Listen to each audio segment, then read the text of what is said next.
तो स्टार्ट करते हैं। हमने थर्ड एग्जाम्पल तक कर लिया था, आज फोर्थ एग्जाम्पल आया है which is we have to prove that first one MCN is equals to MCM minus N, okay, where M is greater than or equals to N, okay. ये हमें prove करना है कि MCN is equals to MCM minus N, okay.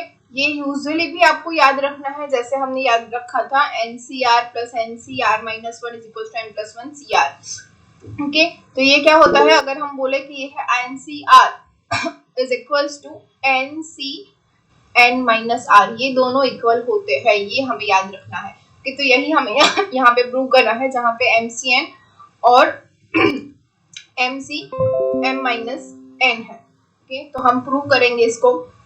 तो first of all RHS से ही start करते हैं. So we have RHS is equals to MCM minus N, which is equals to M factorial divided by M minus N factorial into, ये क्या होगा, M minus M minus N factorial, M minus M plus N factorial, okay. ये हो जाएगा. अब इसके equals to हम लिख सकते हैं M factorial divided by M minus N factorial into, ये M minus M कैंसिल हो जाएगा और रह जाएगा N factorial. तो अब ये देखिए, ये है हमारा MCN. MCN का फॉर्मूला क्या होता है, M factorial divided by N factorial into M minus N factorial. तो इसको हम लिख सकते हैं MCN. तो hence we have proved that MCM minus N is equals to MCN, or we can say that MCN is equals to MCM minus N.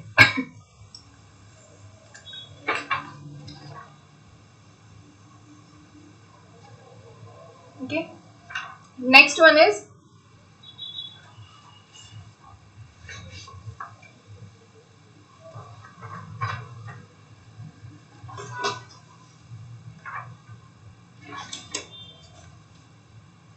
उसके अंदर ही number 2,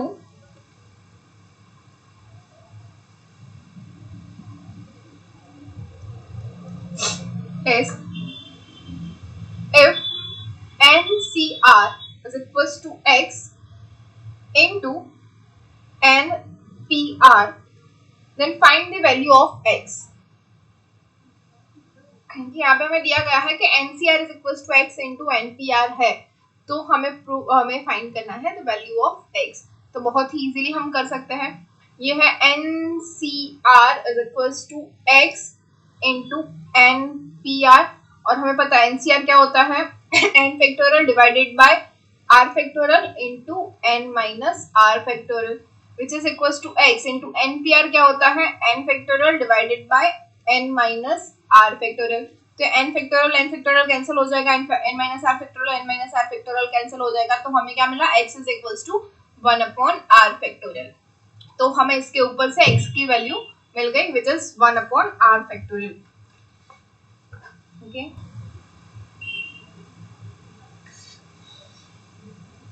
ये होमवर्क में दिया था वो वाला तो नहीं है ना जी? नहीं,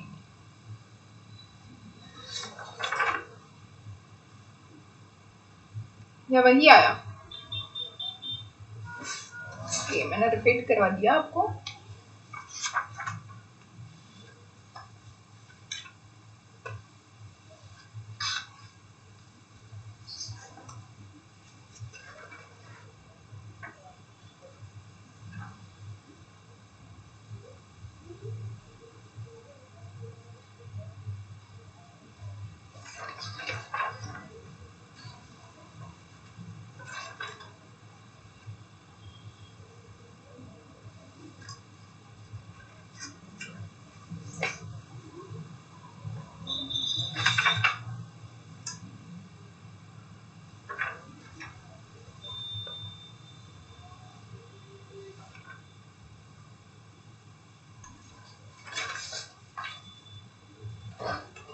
वन मिनट है.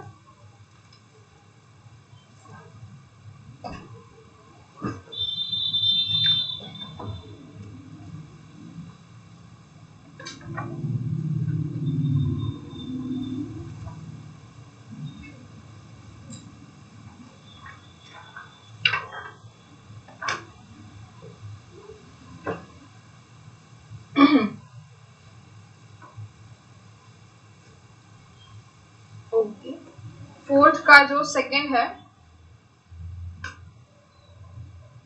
विच इज, ये थर्ड का सेकेंड है, फोर्थ का सेकेंड है MCP plus MCP minus 1 is equals to M plus 1 CP। ये हमारा हो गया which is NCR plus NCR minus 1 is equals to N plus 1 CR। तो ये इसी की जगह जैसा है, M की जगह पे N है और P की जगह R की जगह पे P है। तो ये आप लोग फिर खुद कर लेना। तो ये सेकेंड हो जाएगा आपका homework. Okay, after that we have third one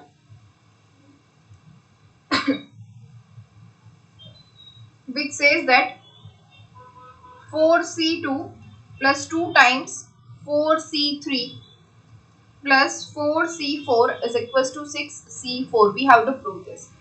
Okay.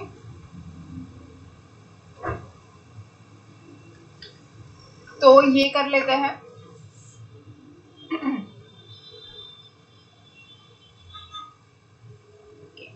So LHS लेते हैं। LHS is equals to, ये क्या है, 4C2 plus 2 times 4C3 plus 4C4। तो 4C2 क्या होता है, 4 factorial divided by 2 factorial into 2 factorial plus 2 into 4C3 होता है 4 factorial divided by 3 factorial into 4 minus 3 which is 1 factorial plus 4C4 which is 4 factorial divided bye 4 factorial into 0 factorial. तो ये हो जाएगा हमारा जो सॉल्यूशन अगर हम कर लेंगे। तो 4 factorial divided by 2 factorial to 2 factorial which is 4C2 is equals to हमें मिलेगा 6 प्लस 2 इंटू 4C3 मिल रहा है 4 और 4C4 होता है 1। तो 6 plus 8 plus 1 which gives us 15। तो हमारा जो LHS है वो हमें मिला 15। नाउ हम देखेंगे RHS, और RHS है 6C4 और 6C4 क्या होता है, 6 factorial divided bye 4 factorial into 2 factorial. इसको अगर हम लिखे तो 6 into 5 into 4 factorial divided bye 4 factorial into 2 factorial. 2 factorial is 2, तो 4 फैक्टोरियल कैंसिल हो जाएगा, 2 3 जा 6, so 3 into 5 is 15. So hence we can write that here LHS equals to RHS. From that we can write that 4C2 plus 2 times 4C3 plus 4C4 is equals to 6C4. समझ में आ रहा है ना? Okay. Next one is number 5, which says that if NPR is equals to 336 and NCR is equals to 56, then find N and R. हमें find करना है N and R दोनों की value. Also find N plus 2C R plus 1। Okay, तो इसका हम solution करेंगे।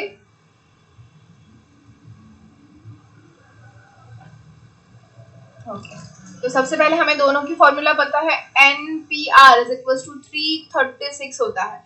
Okay, which is equals to NPR। NPR क्या होता है, N factorial divided by N minus R factorial. ये 336 हुआ, राइट। साथ में अब हमारे पास है NCR। NCR क्या होता है, N factorial divided by R factorial into N minus R factorial which is equals to 56। But we have given that n factorial upon n minus r factorial is equals to 336. तो ये हम यहाँ पे apply कर सकते हैं। So from that we can write that n factorial upon n minus r factorial is equals to 336 divided by r factorial which is equals to 56. So from this we can write that r factorial is equals to 336 divided by 56, and from this we can write 336 by 56 is equals to 6, and we know that 6 is equals to 3 factorial. तो हमें r factorial is equals to 3 factorial मिला। So from that we can write that r is equals to 3। समझ में आ रहा है, कोई doubt है? Yes madam. Yes सम फरी समझाओ ना दाखव पड़ी। Okay, see here we have given that NPR and NCR दोनों की वैल्यू हमें दी हुई है। तो NPR इक्वल्स टू 336 है and NCR is equals to 56 है। ओके अब NPR का फॉर्मूला हमें पता है क्या होता है, n factorial divided by n minus r factorial, और NCR का फॉर्मूला भी हमें पता है which is n factorial divided by r factorial into n minus r factorial. अब n factorial upon n minus r factorial उसकी वैल्यू हमें दी गई है व्हिच इज 336। ओके और ये n factorial upon n minus r factorial, इसको अगर equation number 1 बोल दे तो यहाँ पे भी देखो n factorial upon n minus r factorial है। ओके तो यहाँ पे अगर लिख दे यूजिंग इक्वेशन नंबर 1, हमें यहाँ पे 336 अपॉन r फैक्टोरियल लिख सकते हैं क्योंकि n factorial upon n minus r factorial is equal to 336, right. तो ये वैल्यू हम यहाँ पे रखेंगे तो 336 divided by r factorial is equal to 56 हो जाएगा अगर इस इक्वेशन को हम रीराइट करें तो। ओके अब r फैक्टोरियल यहाँ ले जाएंगे और 56 यहाँ पे लाएंगे तो क्या मिलेगा, r factorial is equal to 336 divided by 56। अब 336 को 6 से हम अगर डिवाइड करें तो हमें आंसर मिलेगा 6। अब हमें आंसर क्या मिला, हमें मिला है r factorial is equals to 6, मतलब हमें r इक्वल्स टू 6 नहीं मिला है, r फैक्टोरियल इक्वल्स टू 6 मिला है। तो अब हमें ये पता होना चाहिए कि 6 मतलब कौन सा फैक्टोरियल होता है, तो 6 क्या होता है, 3 फैक्टोरियल होता है, we know that 3 factorial is equals to 3 into 2 into 1 which is equals to 6। Okay और कोई भी फैक्टोरियल हमें ऐसा नहीं मिलेगा जिसका आंसर 6 होगा। ओके तो इसके ऊपर से हम लिख सकते हैं r factorial is equals to 3 factorial and from this we can write that r is equals to 3। समझ में आया? Yes ma'am. ओके तो ये हो गया हमारा, हमें r की वैल्यू मिल गई। अब हमें फाइंड क्या करना है, n की वैल्यू। ओके अब n जो फाइंड करना है उसके लिए भी हमारे पास तो वही चीजें है। Okay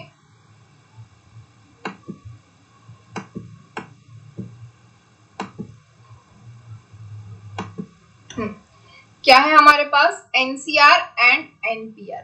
okay NCR which is equals to n factorial divided by r factorial into n minus r factorial।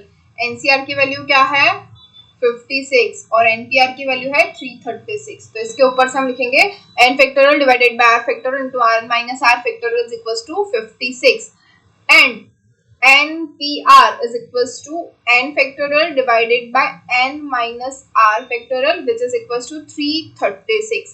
okay, हमें ये दोनों वैल्यू दी हुई है। अब उसके ऊपर से हमें एक और चीज हमें मिल गई है which is r is equals to 3।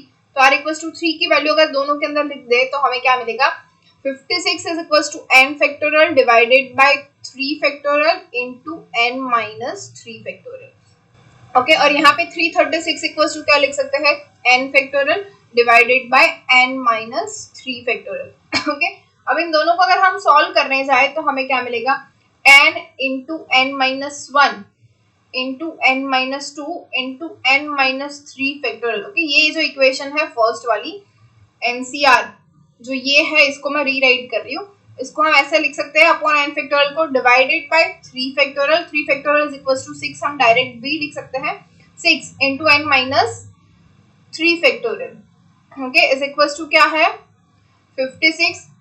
Okay तो n minus 3 factorial n minus 3 factorial cancel हो जाएगा और इसके ऊपर से हम क्या लिख सकते हैं n into n minus 1 into n minus 2 n into n minus 1 into n minus 2 is equals to अब 56 into 6 हो जाएगा, राइट। अब अगर इसका भी देखो तो सेम ही हो रहा है, हमें 56 into 6 हो रहा है 336, तो हमें मिलेगा n। अब n माइनस 1 n माइनस 2 का मल्टीप्लीकेशन कर दे तो क्या मिलेगा, n square minus 3n plus 2 is equals to 336। अगर आप बोलेंगे कि इस इक्वेशन को क्यों या इसको क्यों नहीं किया, हमें आंसर सेम ही मिलेगा। देख लीजिए यहाँ से n माइनस 3 फैक्टोरियल कैंसिल हो जाएगा ऊपर नीचे से, तो ऊपर बचा n minus 1 n minus 2 is equals to 36। दोनों से हमें आंसर तो सेम ही मिलने वाला है क्योंकि दोनों एक ही n और r के लिए है, तो उसमें कोई चेंज नहीं होगा, हमें फाइनल इक्वेशन तो यही मिलेगी। तो आपको जो भी यूज करना है कर सकते हैं। तो इसके ऊपर से हम लिख सकते हैं n cube minus 3n square plus 2n। अब 336 को इस साइड ले आएंगे तो क्या मिलेगा, minus 336 is equals to 0। Okay अब इस इक्वेशन को हमें सॉल्व करना है, तो हमारी इक्वेशन है n cube minus 3n square plus 2n minus 336 is equals to 0। Okay इस इक्वेशन को सॉल्व करके हमें n की वैल्यू लानी है। तो मैंने एक बार आपको बताया हुआ कि जो लास्ट टर्म है उसको ही हम करेंगे 336, और अब हमें पता है 336 क्या है, 56 इंटू 6। तो यहाँ पे तो हम लिख सकते हैं ये है 56 और ये है 6 लेकिन सिंपल सी चीज है, इसका आंसर ये तो होगा नहीं क्योंकि n क्यूब है, मतलब हमें जो है वो 3 मिलने वाले हैं इसके सॉल्यूशन। तो 56 क्या होता है, 7 इंटू 8 इंटू 6। ओके, तो ये 336 होगा 7 इंटू 8 इंटू 6। अब मतलब हमारा जो आंसर है वो इनमें से कुछ हो सकता है, आइदर -7 +7 -8 +8 -6 +6, इसमें से इन 6 में से कुछ भी हो सकता है। लेकिन एक और चीज हमें पता है कि n और r जो है उसका फैक्टोरियल हम फाइंड करते हैं, तो वो नेगेटिव वैल्यू तो हो ही नहीं सकती। तो हमें n इक्वल्स टू क्या मिल सकता है, आइदर 7 और 8 और 6। अच्छा, सिर्फ इतना ही नहीं मिलेगा, 8 और 6 जो है वो प्राइम नंबर नहीं है, ओके, तो दोनों के अंदर क्या क्या है, 2, ओके, और 4, और n इक्वल्स टू हमें यहाँ पे मिल सकता है 3 and 2। ओके, तो यहाँ पे 2 4 मतलब या फिर 2 2 2 हो सकता है। तो हमारे पास कितने पॉसिबिलिटीज है, 2 4 3 6 8 एंड 7, इतनी पॉसिबिलिटीज है। ओके, तो हमें इतने ही चेक करने हैं रीराइट करने के लिए। ओके, तो हम मुझे आंसर पता है, आंसर आ रहा है 8। ओके, लेकिन फिर भी मैं आपको दिखा रही हूँ, अगर 2 से हमें करना है तो क्या होगा, n cube minus 2n square, क्योंकि n माइनस 2 कॉमन निकलना चाहिए, राइट। तो n cube minus 2n square होगा, माइनस 2n स्क्वायर आ गया, यहाँ पे माइनस 3n स्क्वायर है तो माइनस n स्क्वायर बच जाएगा। अब माइनस n स्क्वायर है तो यहाँ पे क्या होना चाहिए, प्लस 2n ही है हमारे पास, तो आ गया। अब कुछ n के लिए बचा ही नहीं, तो डायरेक्ट क्या है, -336। तो यहाँ से तो n माइनस 2 कॉमन निकलेगा ही नहीं, तो ये जो है वो हमारा गलत है। ओके, तो ऐसे हमें पता चल जाएगा कि ये जो 2n मतलब 2 इसका सॉल्यूशन नहीं है, राइट। वैसे ही 4 भी नहीं है, 6 भी नहीं है, 7 भी नहीं है, और जो आंसर है वो 8 है। तो मैं 8 के लिए आपको डायरेक्ट करके दिखाती हूँ, आपको समझ में आ जाएगा। तो n cube minus 8n square होगा, राइट, क्योंकि n माइनस 8 हमें कॉमन निकालना है, तो यहाँ से n माइनस 8 निकल जाएगा, तो एक टर्म खत्म हो गई। ओके, अब दूसरी टर्म -8n स्क्वायर है, यहाँ पे हमारे पास -3n स्क्वायर है, तो क्या बचा, अब प्लस 5n स्क्वायर करेंगे तो इन दोनों का जो एडिशन है वो -3n स्क्वायर हो जाएगा। अब यहाँ तक हो गया, तो अब क्या हो जाएगा, n cube -8n square plus 5n square. अब इन दोनों टर्म में से n माइनस 8 कॉमन निकालना है, तो क्या हो जाएगा, 5 इंटू 8 क्या हो जाएगा, -40n। ओके, समझ में आ रहा है ना। अब यहाँ पे क्या था, +2n था, यहाँ पे हमारे पास आ गया -40n, तो यहाँ पे क्या ऐड करेंगे, +42n, तो +2n तक हो गया। अब इन दोनों टर्म में से मुझे n माइनस 8 निकालना है, तो काउंट करेंगे, 42 इंटू 8 क्या होता है, तो वो होता है -336 विच इज इक्वल टू 0। तो ये देखिए 336 पे हो गया, टर्म भी खत्म हो गई और हमने रीराइट भी कर दिया। तो यहाँ से n स्क्वायर कॉमन ले लेंगे तो क्या बचेगा, n minus 8 plus 5n common लेंगे तो बचेगा n माइनस 8 प्लस 42 कॉमन लेंगे तो बचेगा n minus 8 is equal to 0।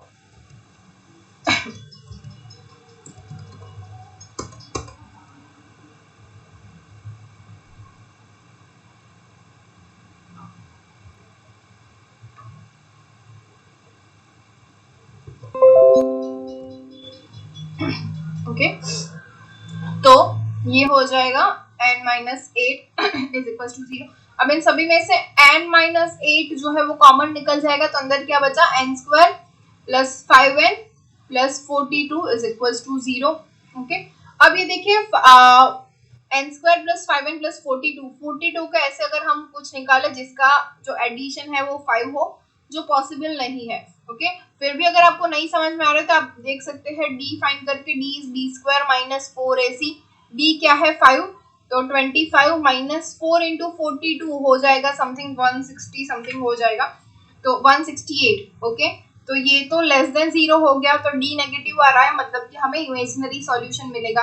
तो n square plus 5n plus 42 तो पॉसिबल ही नहीं है, तो हमारा आंसर क्या होगा, n minus 8 equal to 0 which implies that n is equal to 8। तो ऐसे ही हमें n की वैल्यू भी मिल गई, राइट, r की वैल्यू हमें मिली थी 3, n की वैल्यू मिली 8।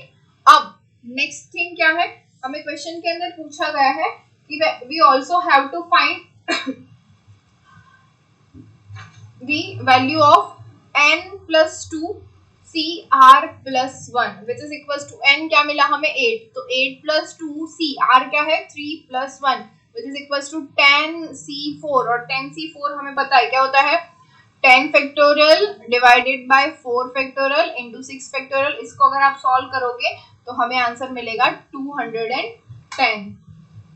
समझ में आया?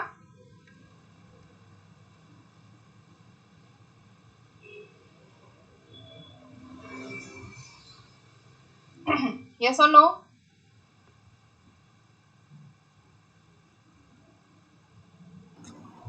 Yes, ma'am. Okay. So now next example number 6.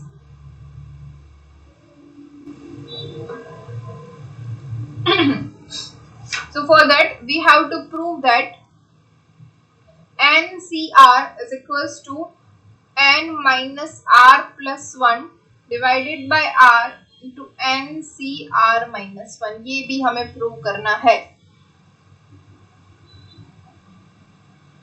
तो क्या करेंगे, RHS ही लेते हैं, LHS का तो हमें पता ही है, which is n minus r plus 1 divided by r into NCR minus 1 क्या होता है n factorial divided by r minus 1 factorial into n minus r plus 1 factorial. Okay, which is equals to, अब ये क्या है n factorial into n minus r plus 1 divided by ये r into r minus 1 factorial, इसको हम लिख सकते हैं r फैक्टोरियल इंटू ये जो है वो n minus r plus 1 into n minus r factorial, इसको हम ऐसा लिख सकते हैं। जी हाँ, अब n माइनस r प्लस 1 ऊपर नीचे से कैंसिल हो जाएगा, तो हमारे पास क्या आया, which is equals to n factorial divided by r factorial into n minus r factorial, और ये फॉर्मूला किसके लिए है, this is for NCR, so hence we have proved that NCR is equals to n minus r plus 1 divided by r into NCR minus 1।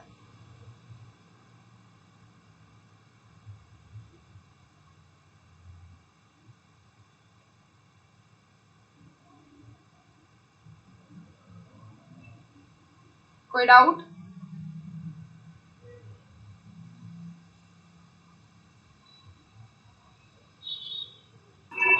No doubt. Okay, next next example।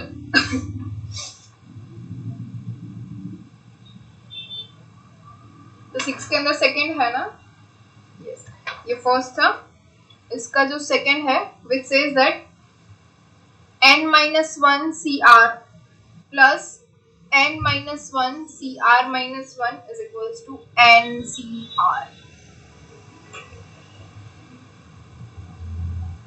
Okay, same ही है, हमने ये किया हुआ है NCR plus NCR minus 1 is equals to n plus 1 CR। देखो ये compare कर लेंगे अगर हम, तो हमें मिलेगा ये दोनों सेम ही है, तो कर लेते हैं फिर भी proof.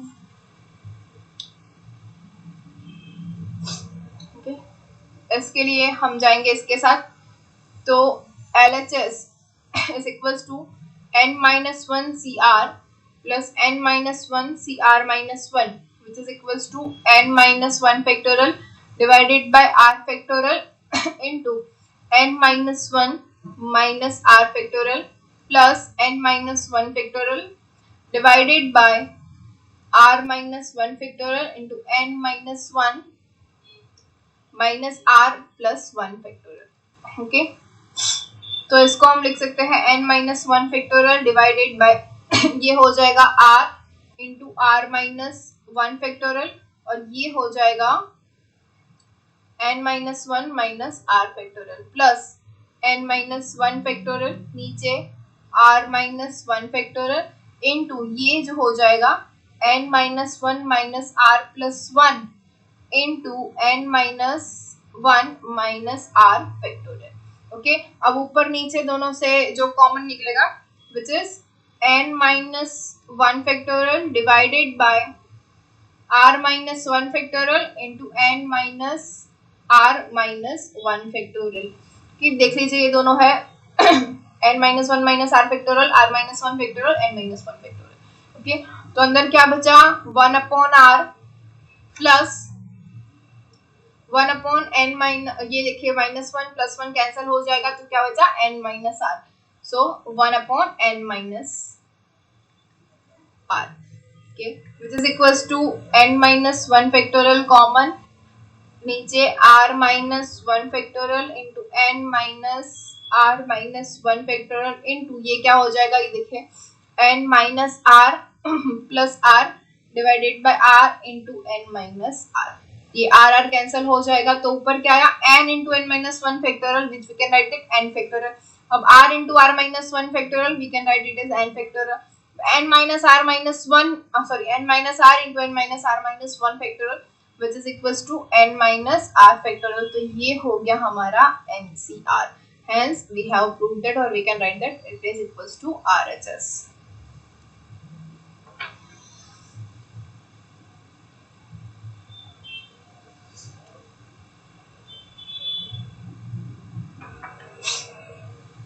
Okay, next example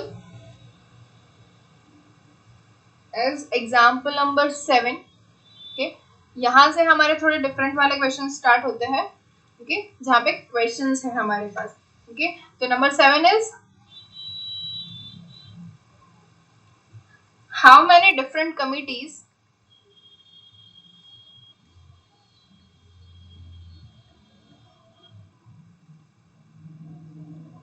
of 5 members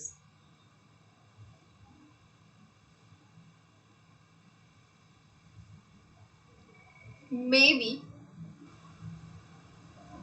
formed from 8 Indians and 4 foreigners।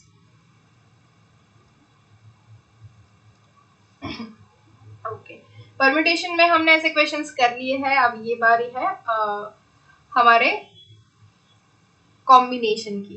Okay, अब डिफरेंस आपको बाद में बताती हूँ। सबसे पहले क्या है, how many different committees of 5 members may be formed from 8 Indians and 4 foreigners. Okay, तो हमारे पास टोटल कितने लोग हैं, 8 इंडियंस प्लस 4 फॉरेनर्स। ओके, उसके अंदर से हमें कितने कितने का कॉम्बिनेशन लेना है, तो ऑफ 5 मेंबर्स। ओके, तो 8 प्लस 4 C5 आंसर होगा which is equal to 12 C5।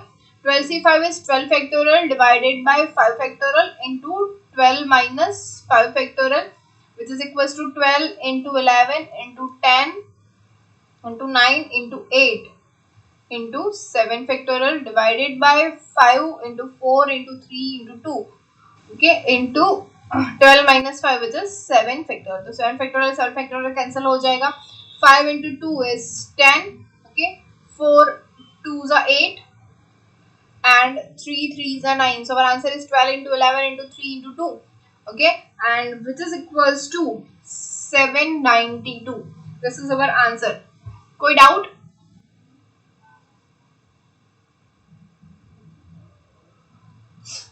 किसी को डाउट नहीं है?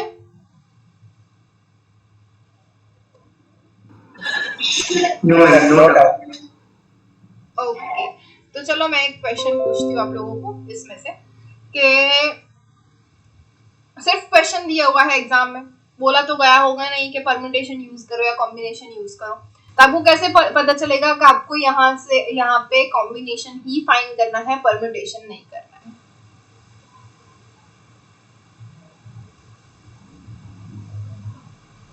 एग्जाम में तो होगा नहीं ना। यहाँ पे देखो क्वेश्चन में कहीं पे लिखा हुआ नहीं है कि परम्यूटेशन यूज करो या कॉम्बिनेशन यूज करो, है कहीं पे भी वर्ड कॉम्बिनेशन जैसा? ऐसा ही क्वेश्चन परम्यूटेशन में भी होते थे ना।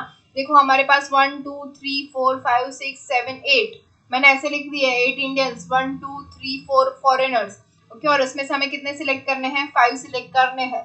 तो आप लोग कैसे करते हैं?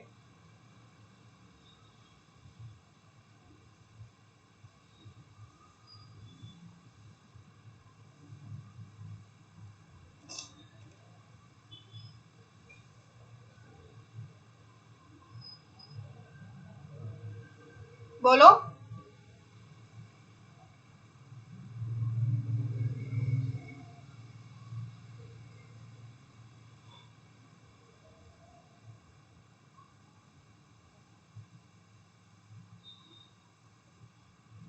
नहीं है किसी के पास आंसर? क्यों?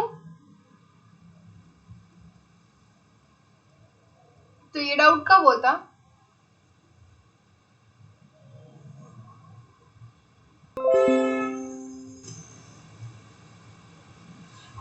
जब मैं पढ़ा रही हूँ तो आपको ऐसे क्वेश्चंस क्यों नहीं होते हैं?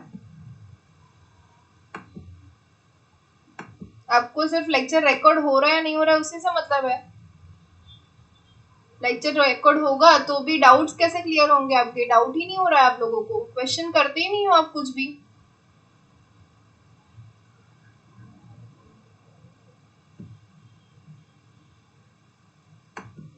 सुनो अब आंसर क्या होता है। देखो, परम्यूटेशन और कॉम्बिनेशन दोनों के बीच का जो डिफरेंस है ना वो मैंने बताया था कि 1 2 3। ओके, इसको हम कैसे लिख सकते हैं? 3 2 1, 1 3 2, 3 1 2, 2 1 3, 2 3 1। इस तरीके से हम लिख सकते हैं।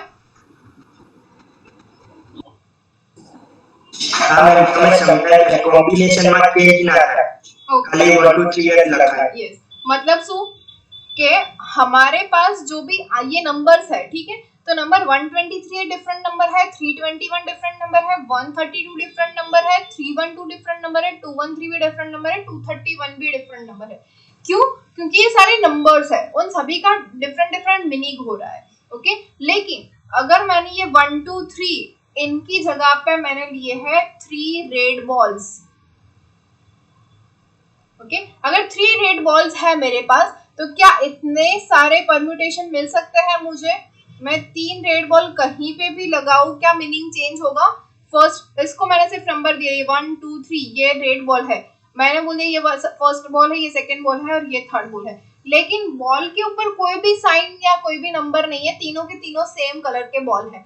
तो मैं 1 2 3 3 2 1 1 3 2 3 1 2 2 1 3 2 3 4 सॉरी 2 3 1 कुछ भी करूं, क्या है इसमें चेंज होगा? 3 रेड बॉल के अंदर मीनिंग डिफरेंट होगा तीनों का?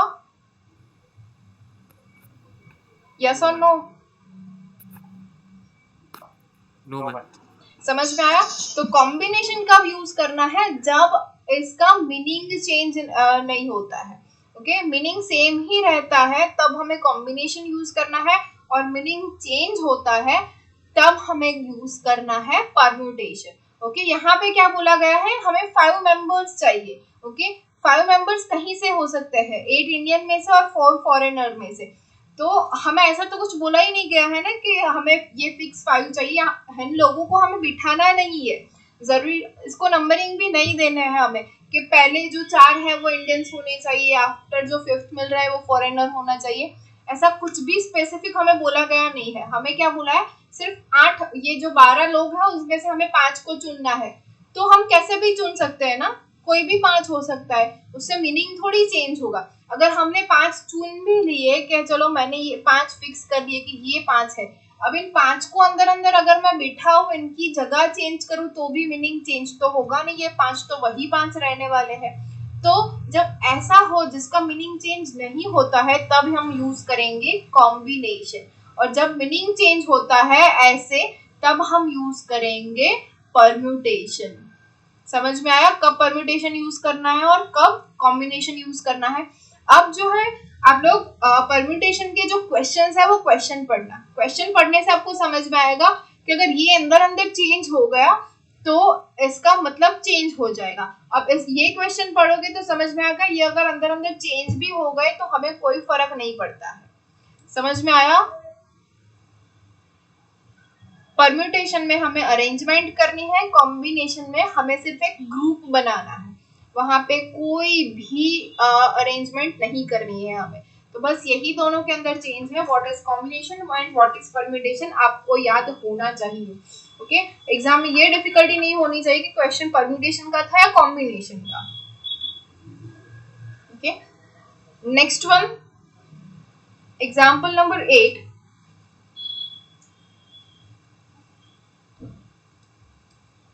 ओके, उसका फर्स्ट है, इन an examination paper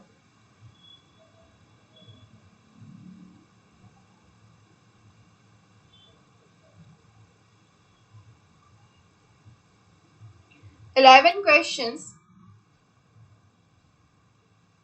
are set. In how many different ways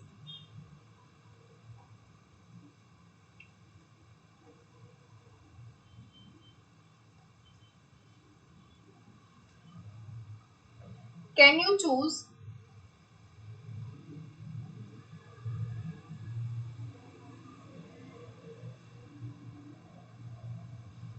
6 questions to answer?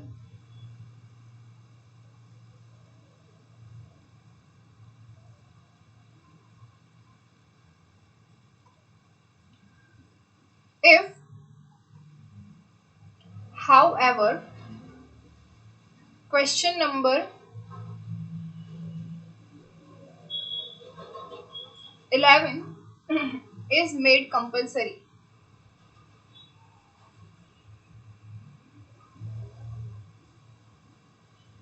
In how many ways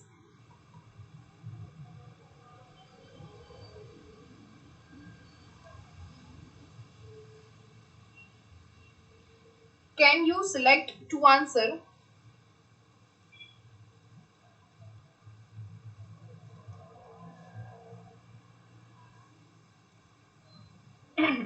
Six questions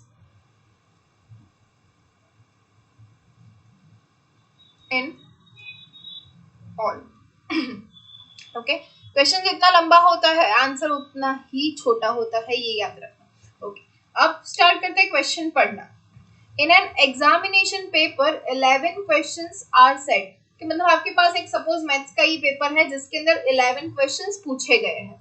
okay, in how many different ways can you choose 6 questions to answer, मतलब अब समझ जाओ कि question paper के जो ऊपर दिया गया है कि you have to attempt 6 questions, तो अगर 6 क्वेश्चंस आउट ऑफ 11 चूज करने हैं तो आप कैसे चूज कर सकते हो, कितने वे में चूज कर सकते हो कि मुझे ये 6 क्वेश्चंस अटेम्प्ट करने हैं।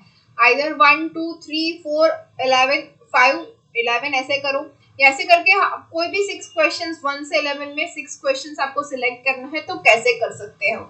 ओके, देखिए आपको 6 क्वेश्चन सिलेक्ट करने, अगर आपने फर्स्ट 6 भी सिलेक्ट कर लिए तो उसको नंबरिंग में कोई मतलब नहीं होगा, आपने पहले 6 लिखने हैं, जरूरी नहीं है आप फर्स्ट ही लिख रहे हो, सेकंड लिख रहे हो, थर्ड लिख रहे हो, फोर्थ लिख रहे हो, फिफ्थ लिख रहे हो और 6 लिख रहे हो, आप कोई भी सीक्वेंस में लिख सकते हो। यहाँ पे ऐसा कोई रूल नहीं है कि आपको इस सीक्वेंस में ही लिखना है, लेकिन आपको 6 क्वेश्चंस अटेम्प्ट करने हैं। देखा, मतलब मीनिंग चेंज नहीं होगा, आप कोई भी 6 ले लो तो यहाँ पे कॉम्बिनेशन आएगा। तो आपको एक ग्रुप बनाना है ऑफ 6 क्वेश्चंस।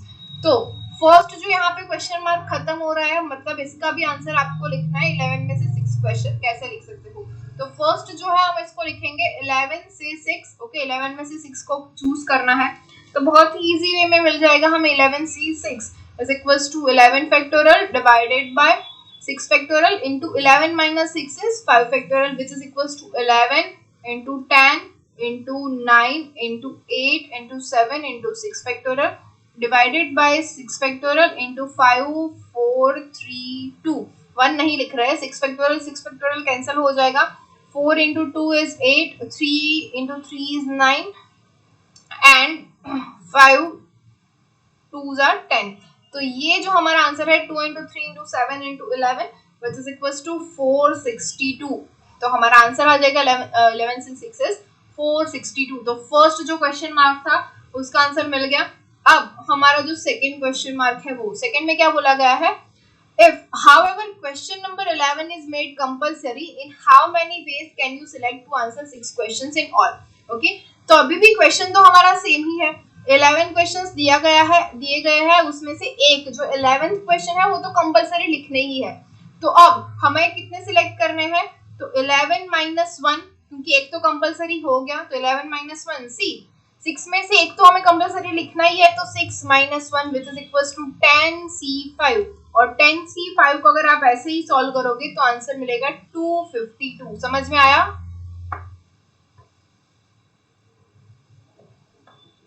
अभी कोई डाउट? कोई डाउट नहीं। ओके, सो नेक्स्ट इसका जो E8 का फर्स्ट था, second one is in how many veg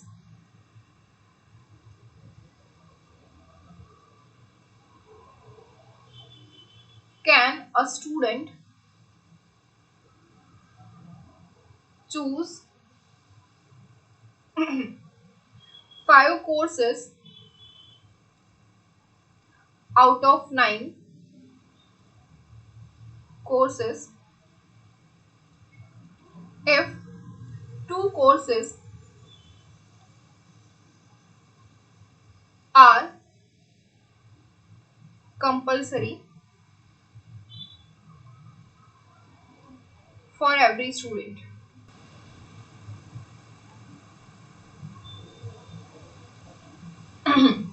okay, तो यहाँ पे आपके पास क्या दिया गया है कि that you have 9 total courses.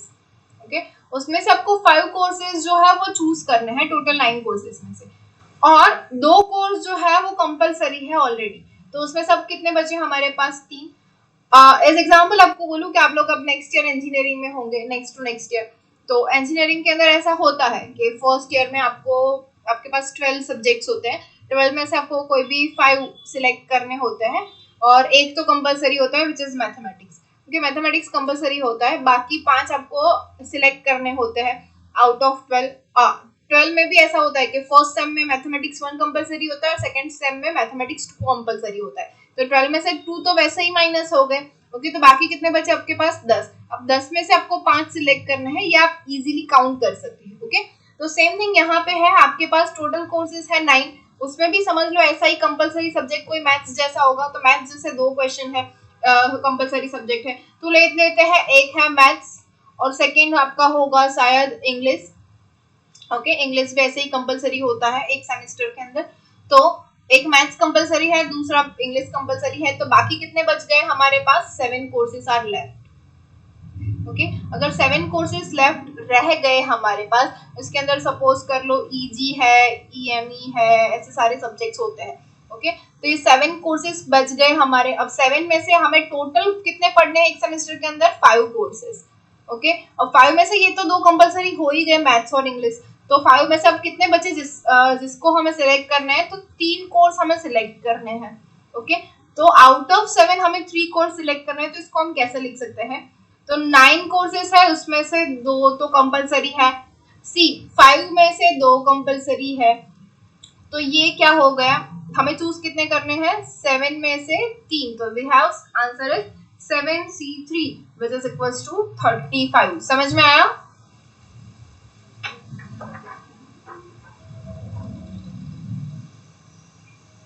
Okay, so next example 9, उसका first which is in how many ways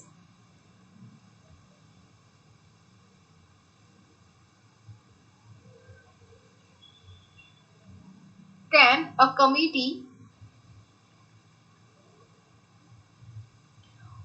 of 6 men and 2 women be formed out of 10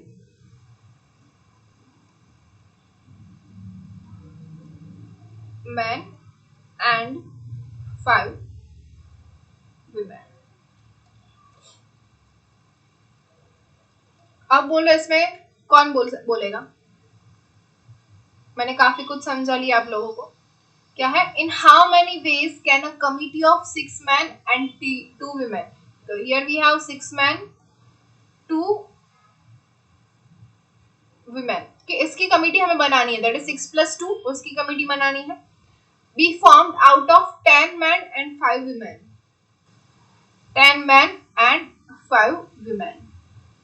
okay, अब यहाँ पे जो है ना थोड़ा सा डिफरेंट होगा। 10 men में से हमें 6 men को सिलेक्ट करना है और 5 women में से हमें 2 women को सिलेक्ट करना है। तो सिंपल सी चीज है 10C6 और यहाँ पे हो जाएगा 5C2। अब ये सारे के सारे डिफरेंट डिफरेंट हो सकते हैं, तो सिंपल से एडिशन नहीं होगा, यहाँ पे होगा मल्टीप्लीकेशन, मतलब किसी के भी साथ किसी भी कोई भी हो सकता है। तो ये हो जाएगा 10C6 इंटू 5C2। तो इसको अगर आप लिखे तो क्या हो जाएगा 10 factorial divided by 6 factorial into 4 factorial into 5 factorial divided by 2 factorial into 3 factorial. इसको अगर आप सॉल्व करेंगे तो हमें मिलेगा 210 into 10 which is equals to 2100। समझ में आया? ओके, सो जाते हैं नेक्स्ट के लिए, number 2, which says that a committee consists of 10 gentlemen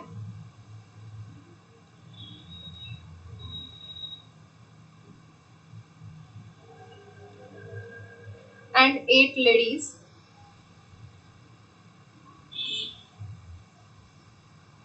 How many different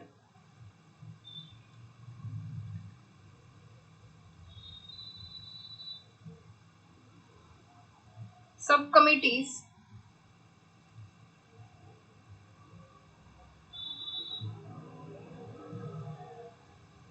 can be formed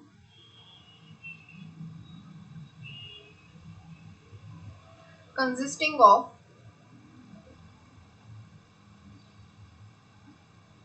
5 gentlemen and 3 ladies। Okay, same he question है, सिर्फ यहाँ पे मैन एंड वीमेन की जगह जेंटलमैन एंड लेडीज लिख दिया है। क्या है हमारे पास, consist of 10 gentleman and 8 ladies.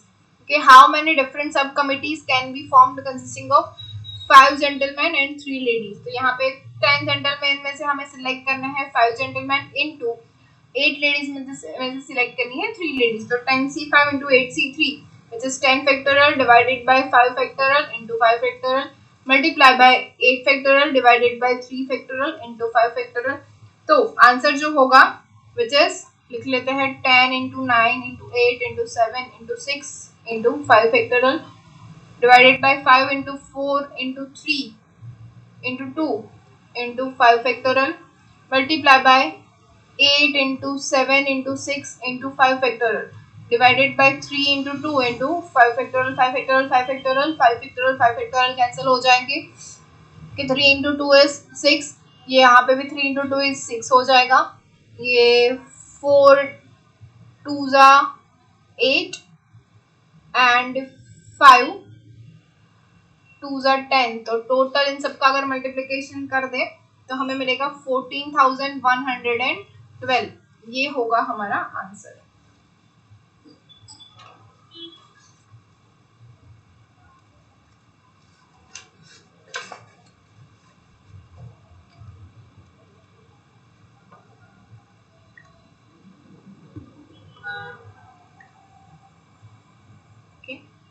Next है हमारा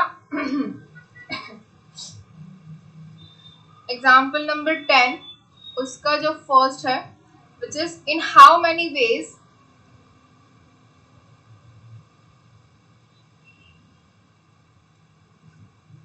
can a person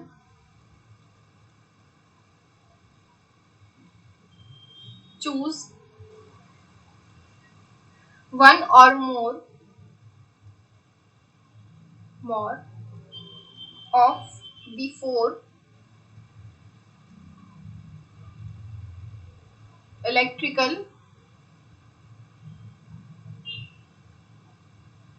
appliances which are TV, refrigerator, washing machine,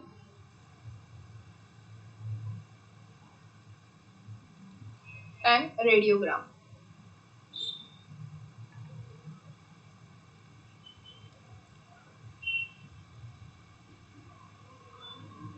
okay, back to the question क्या है, in how many ways can a person choose one or more. अब ये देखिए one or मोर है, मतलब एक भी खरीद सकता है या फिर एक से ज्यादा भी खरीद सकता है। कौन कौन सी चीज, टीवी, रेफ्रिजरेटर, वॉशिंग मशीन और रेडियोग्राम। तो यहाँ पे क्या है, अगर कोई भी है, आपको ये अगर चारों की चारों चीजों की जरूरत है तो आप चारों की चारों भी खरीद के आ सकते हैं।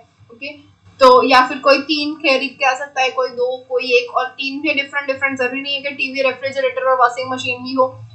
टीवी, रेफ्रिजरेटर, रेडियोग्राम भी हो सकता है, रेफ्रिजरेटर, वॉशिंग मशीन और रेडियोग्राम भी हो सकता है, कुछ भी डिफरेंटली हो सकता है। ओके, तो इसका आंसर क्या होगा, सपोज 4 में से 1 खरीदते हैं तो क्या मिलेगा, 4C1 प्लस 4 में से 2 भी खरीद सकते हैं, प्लस 4 में से 3 भी खरीद सकते हैं, या फिर 4 में से 4 भी खरीद सकते हैं। तो 1 और मोर जब हमारे पास पॉसिबिलिटी हो जाती है तो आंसर होगा 4C1 plus 4C2 plus 4C3 plus 4C4।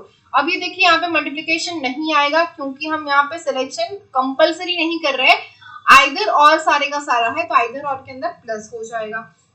Okay, अब एक और चीज, इसको हम सिंपली भी कर सकते हैं 4C1 plus 4C2 which is 4 factorial divided by 3 factorial into 1 factorial plus 4 factorial divided by 2 factorial into 2 factorial plus 4 factorial divided by 3 factorial into 1 factorial plus 4 factorial divided by 4 factorial into 0 factorial ऐसे करके भी answer लग सकते हैं, which says that 15। Okay, इसका answer 15 आएगा। लेकिन हमारे पास एक और चीज है which is NC1 plus NC2 up to ऐसे करके अगर हम NCN तक जाए तो इसका आंसर होता है 2n-1।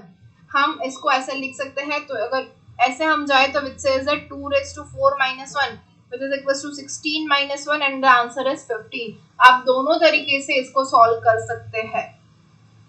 समझ में आया? Yes ma'am. ओके, अब यहाँ पे आपको इतना डिफिकल्ट नहीं लगेगा, आपको ऐसा लगेगा कि ये क्यों, अब इजीली यहाँ पे 15 ला सकते हैं, तो 2⁴ करने की जरूरत क्या है। तो इसका आंसर आपको मिलेगा इसके ही सेकंड एग्जांपल के अंदर। Okay, which is a man has 8 friends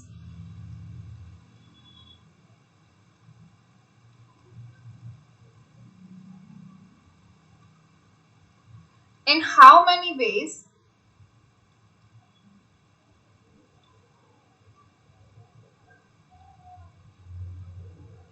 may he invite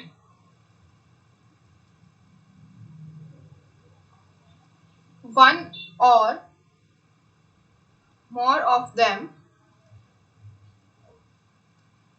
to a dinner। Okay, same thing यहाँ पे है वन और मोर।